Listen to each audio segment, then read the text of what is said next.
तुमसे तुम तक की कहानी अब एक ऐसे जबरदस्त और इमोशनल मोड़ पर पहुंच चुकी है जहां गायत्री देवी की एंट्री पूरे माहौल को हिलाकर रख देने वाली है। क्योंकि ये सिर्फ एक माँ की एंट्री नहीं, बल्कि एक ऐसे सच की शुरुआत है जो कई गलतफहमियों को तोड़ने वाला है।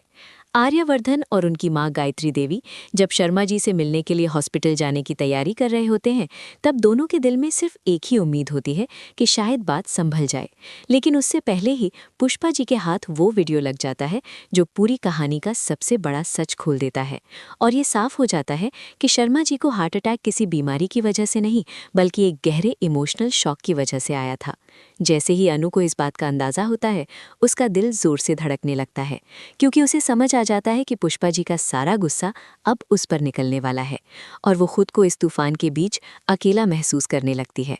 हॉस्पिटल पहुंचते ही गायत्री देवी का सबसे पहला सामना पुष्पा जी से होता है, जो पहले से ही आर्यवर्धन से बहुत ज्यादा नाराज होती हैं और गायत्री देवी से भी तीखे, कड़वे और इल्जाम भरे लफ्जों में बात करती हैं, जिससे हॉस्पिटल का माहौल और भी ज्यादा टेंस हो जाता है। पुष्पा जी के चेहरे पर गुस्सा और आंखों में नफरत देखकर गायत्री देवी को तुरंत एहसास हो जाता है कि बात सिर्फ गुस्से तक सीमित नहीं है, बल्कि इसके पीछे कोई गहरा राज और बड़ी गलतफहमी छुपी हुई है। और धीरे धीरे वो समझ जाती हैं कि शर्मा जी को लगा हार्ट अटैक कहीं ना कहीं आर्यवर्धन और अनु के रिश्तों से जुड़ा हुआ है। इसी वजह से गायत्री देवी घबराने के बजाय पूरी शांति, समझदारी और माँ के प्यार के साथ पूरे मामले को समझने का फैसला करती हैं, क्योंकि उन्हें पता होता है कि इस वक्त एक गलत लफ्ज़ भी सब कुछ बिगाड़ सकता है। आगे चलकर जब आर्यवर्धन और गायत्री देवी शर्मा जी के कमरे तक पहुंचते हैं, तो शर्मा जी गुस्से और दुख के बोझ तले अपना चेहरा फेर लेते हैं और उनकी तरफ देखना तक पसंद नहीं करते। बात करना तो दूर की बात होती है, जिससे आर्यवर्धन अंदर ही अंदर टूटने लगता है।